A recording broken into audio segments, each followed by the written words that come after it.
우리 함께 사도신경으로 우리의 신앙을 고백하겠습니다. 나는 전능하신 아버지 하나님 천지의 창조주를 믿습니다. 나는 그의 유일하신 아들 우리 주 예수 그리스도를 믿습니다. 그는 성령으로 잉태되어 동정녀 마리아에게서 나시고 본디오 빌라도에게 고난을 받아 십자가에 못 박혀 죽으시고 장사된 지 사흘 만에 죽은 자 가운데서 다시 살아나셨으며 하늘에 오르시어 전능하신 아버지 하나님 우편에 앉아 계시다가 거기로부터 살아있는 자와 죽은 자를 심판하러 오심이니이다. 나는 성령을 믿으며 거룩한 공교회와 성도의 교제와 죄를 용서받는 것과 몸의 부활과 영생을 믿습니다. 아멘. 찬송가 272장 찬양 드리겠습니다.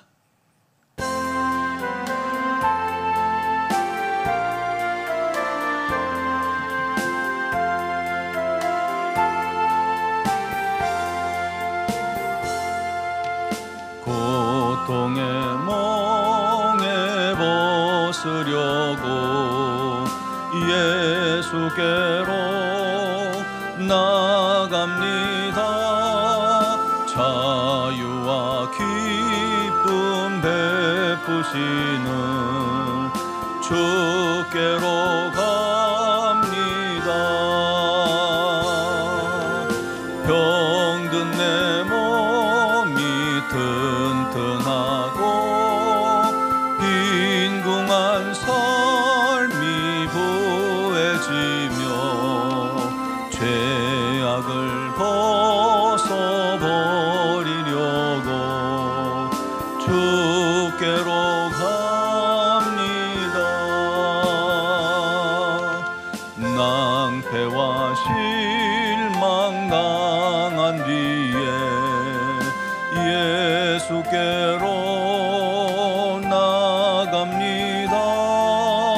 십자가 은혜 받으려고 주께로 갑니다.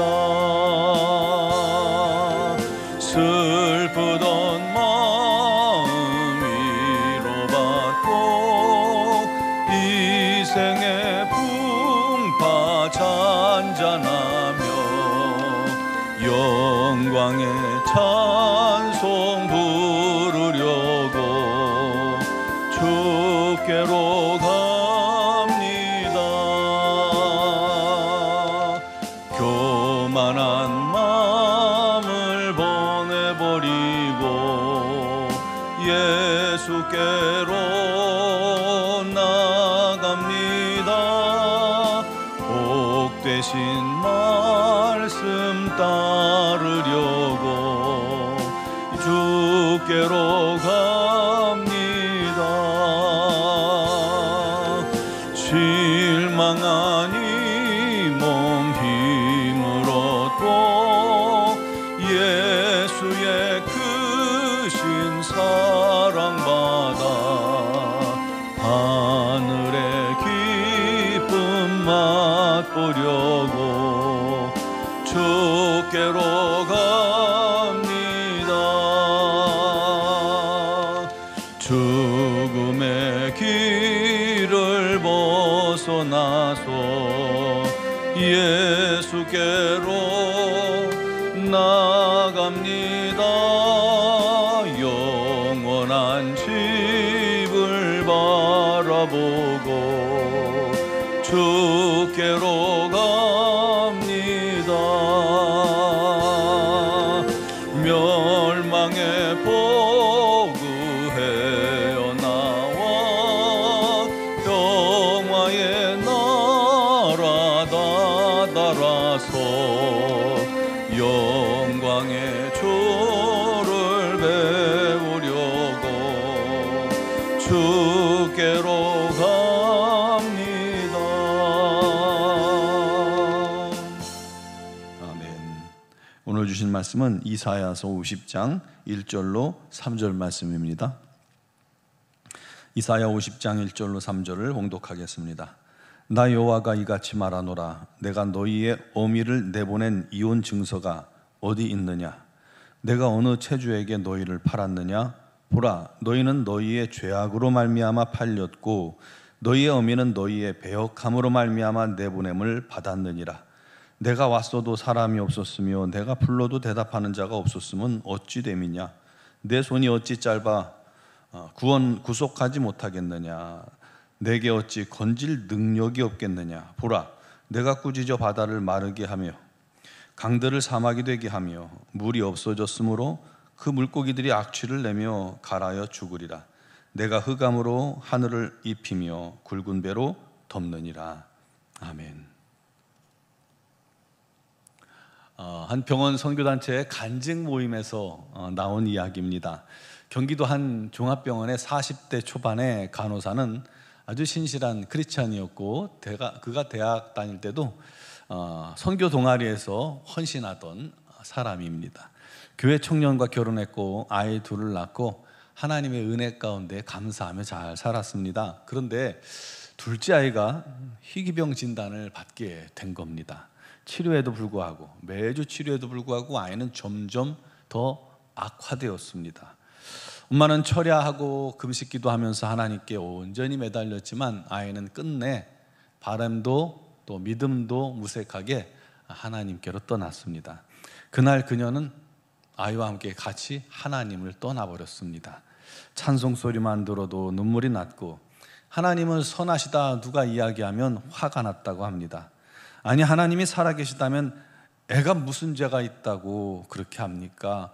그렇게 울며 불며 매달렸는데 어떻게 그럴 수가 있습니까? 하나님이 살아계시다면 어떻게 그런 일이 생깁니까? 그 마음으로 3년간 그녀는 교회도 기도도 다 끊고 살아간 겁니다. 하지만 마음에는 늘 한 가지 질문이 있었던 겁니다. 하나님이 정말 나를 버리신 걸까? 또 물었습니다. 하나님, 정말 저를 버리신 건가요? 어느 날 응급실에 6살짜리 여자아이가 실려왔습니다. 교통사고로 엄마를 잃어버리고 아버지는 중환자실에서 생명이 위독한 상황입니다. 아이가 그 소식을 알았는지 밤새 울며 이렇게 얘기하더랍니다. 간호사님, 저는 이제 아무도 없어요. 하나님이 저를 버리신 건가요? 이 아이의 말을 들은 그녀는 한참 동안 말없이 아이의 손만 잡고 있었습니다. 자기의 둘째가 아팠을 때 자신이 기도하던 모습이 떠올랐던 것입니다. 그런데 그 마음속에 이런 확신이 들더랍니다. 하나님은 결단코 이 아이를 외면하지 않으신다. 그렇다면 아울러 하나님이 그때 자기도 자기 둘째도 결단코 외면하지 않으셨다는 마음이 강력하게 밀려온 겁니다. 그녀는 눈물로 또다시 기도하기 시작합니다. 하나님, 이 아이에게 하나님이 버리지 않으셨다고 말해줘야 하는데 저도 그것을 믿지 못했잖아요.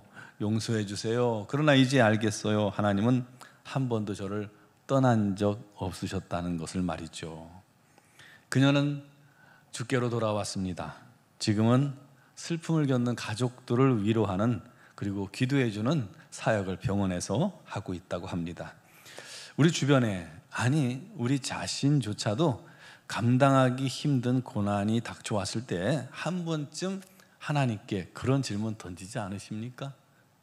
한 번도 안 해보셨습니까? 하나님, 과연 나를 사랑하십니까? 하나님, 어쩌면 이럴 수가 있습니까? 하나님, 저를 버리신 건가요? 저를 외면하신 건가요? 하나님이 나를 버리신 것 같이 느껴질 때가 있습니다. 하나님이 내게 등 돌리시고 귀를 막고 계시고 차갑게 대하고 계시듯 느껴질 때도 있습니다. 너무 속상해서 나도 하나님을 등지고 싶고 나도 하나님을 외면하고 싶고 거세게 항변할 때도 있었을 것입니다. 어떻게 나한테 이럴 수가 있어요? 어떻게 내 가정에 이럴 수가 있어요? 하고 말이죠. 오늘 말씀은 포로로 끌려간 백성들이 세월이 흐르면서 점점 지치는 거예요. 70년 세월이니까 지칠만 하죠. 낙심도 됩니다. 그때 자신들을 외면하시는 하나님을 향해, 자기들이 그렇게 하나님 앞에 시온을 향해 부르짖으며 기도하며 예배하는데도 응답이 없으신 그 하나님을 향해 탄식과 절망 속에 터지듯 나온 질문이 오늘 말씀입니다. 또 그에 대한 하나님의 응답이 오늘 말씀입니다.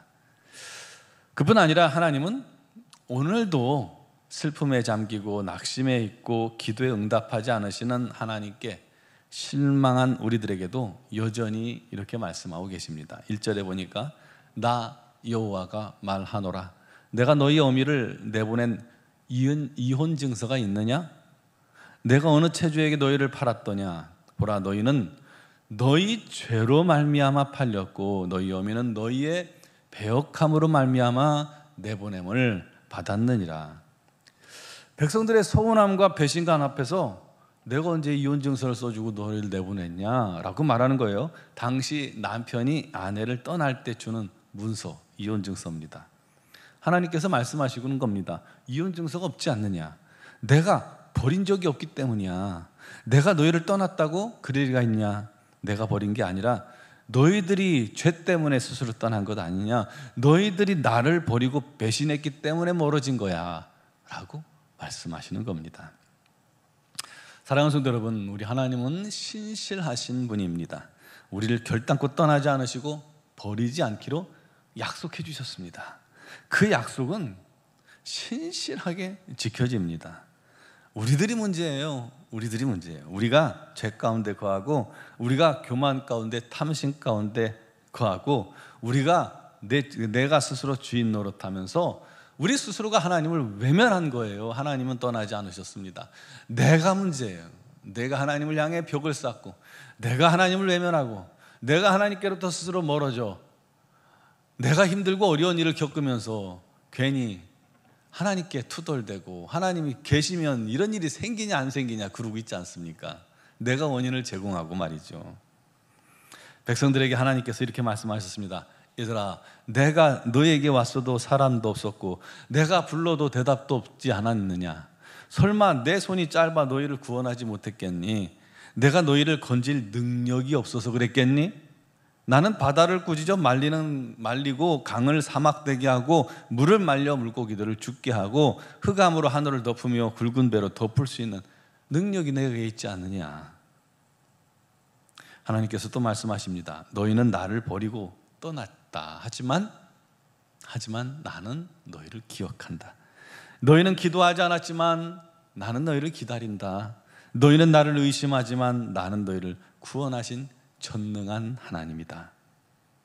여러분 혹시 하나님을 원망하고 불평과 소원한 마음 갖고 있지 않습니까? 하나님의 은혜와 능력을 불신하고 기도를 쉬고 있지는 않습니까? 하나님이 나를 떠나셨다고 외면하신다고 그렇게 생각하지 않습니까? 하나님은 한 번도 우리를 떠나시거나 외면하지 않으십니다. 버려진 것 같고 혼자인 것 같은 건 우리가 그분을 외면했기 때문입니다. 내가 죄 가운데 거하기 때문입니다. 내 안에 더러운 것이 가득하기 때문입니다. 내가 하나님의 부르심에 응답하지 않았기 때문입니다. 내가 찾아왔는데도 내가 하나님을 찾지 않았기 때문입니다. 그 모든 것을 회개합시다. 믿음으로 주를 바라봅시다. 주를 부릅시다. 주께서 함께 하심을 보게 될 것입니다. 주와의 사랑이 그를 통해 다시 부릴 듯한 저와 여러분들이 되기를 주님의 이름으로 축원합니다. 기도드리겠습니다. 사랑하시는 아버지, 우리가 어리석고 우리가 미련하고 우리의 귀가 어두워 주님의 음성을 듣지 못하고 우리의 눈이 어두워 주님께서 오셨는데도 주님을 외면하며 세상 헛된 것만 바라보고 있었음을 고백합니다. 우리 스스로가 우리 하나님께로부터 멀어져 놓고 우리는 우리 삶 속에 어려운 일만 만나면 불평하고 원망하며 하나님이 살아계시다면 어째서 내게 이런 일이 생깁니까? 이런 일이 있을 수 있습니까? 하면서 우리의 믿음을, 우리 하나님을 향한 믿음을 세차게 흔들지 않습니까? 우리 하나님을 향해 원망하며 불평하지 않습니까? 이런 어리석은 죄인들을 주님 긍휼히 여기시고 불쌍히 여겨 주옵소서. 오늘도 주님의 자비와 긍휼이 사랑하는 모든 자녀들을 위해 넘치게 하시고 하나님 원하옵나니 우리의 눈을 열어 주의 영광 보게 하시고 우리의 귀를 열어 주의 음성 듣게 하여 주시고 우리의 마음문을 활짝 열어 주님 찾아오시는 주님을 날마다 영접하고 우리 하나님께 우리의 삶을 내어드리고 맡길 수 있는 자들이 되게 하여 주옵소서. 우리 하나님께서는 우리를 기억하고 계시고 기다리고 계시고 또 구원하시는 전능하신 하나님이심을 온전히 믿습니다. 아버지, 그 거룩하고 능력 있는 주 하나님 앞에 모든 걸 의지하여 우리 하나님 품 안에 살며 우리 하나님의 인도하신 가운데 살며 우리 하나님 주신 능력으로 날마다 승리하며 또 기쁨과 감사가 넘치는 삶을 살게 하여 주옵소서. 오늘도 주 앞에 간구하는 사랑하는 성도들의 모든 기도를 주님께서 들으시고 우리 하나님 말씀하시고 역사하시고 기적을 베푸시고 치유하셔서 우리 하나님께만 영광과 감사와 찬양 높이 돌리게 하여 주옵소서. 우리는 온종한 꾀를 기억하시며 우리 하나님의 풍성한 사랑이 넘치는 교제가 가득하게 하시고 우리 주님의 복음이 모든 성도들의 입술에 있게 해주시고 아버지, 주님의 사랑이 우리 모든 마음속에 또 손과 발에 넘쳐서 주변에 주의 사랑을 전하는 공동체가 되게 하여 주시며 우리 하나님의 참된 증인 되게 하여 주옵소서. 이 나라의 민족, 우리 하나님께서 능력으로 붙드시고 국회의원들이 어리석은 법안으로 이 세상에, 이 땅에, 이 나라에 음란의 물결을 터뜨리고자 하는 그런 악한 괴계가 넘치고 있습니다. 하나님, 우리를 긍휼히 여기시고 그 모든 어리석은 행위들이 주 예수의 능력으로 꾸짖음 받게 하시고 깨뜨려지게 해주시고 오직 이 땅에 음란이 아니라 주의 거룩함만이, 주의 은혜만이, 주의 사랑만이 넘치는 민족 삼아 주시옵소서. 아버지, 미얀마 영권한인 중앙교회도 우리 하나님의 놀랍고 크신 사랑이 가득하게 하시고 선교사님들에게 건강과 지혜와 능력을 한량없이 부어주옵소서. 오늘 이 새벽에도 주의 이름을 부르며 간구하는 성도의 모든 기도를 주께서 응답하옵소서. 영상을 통해 주 앞에 서며 예배하며 기도하는 영혼들에게도 삶의 그 자리에서 우리 하나님의 영광을 보게 하시고 그 모든 간구와 기도에 응답하셔서 우리 하나님 홀로 영광 받아 주옵소서. 감사하며 예수 그리스도의 이름으로 기도드리옵나이다. 아멘.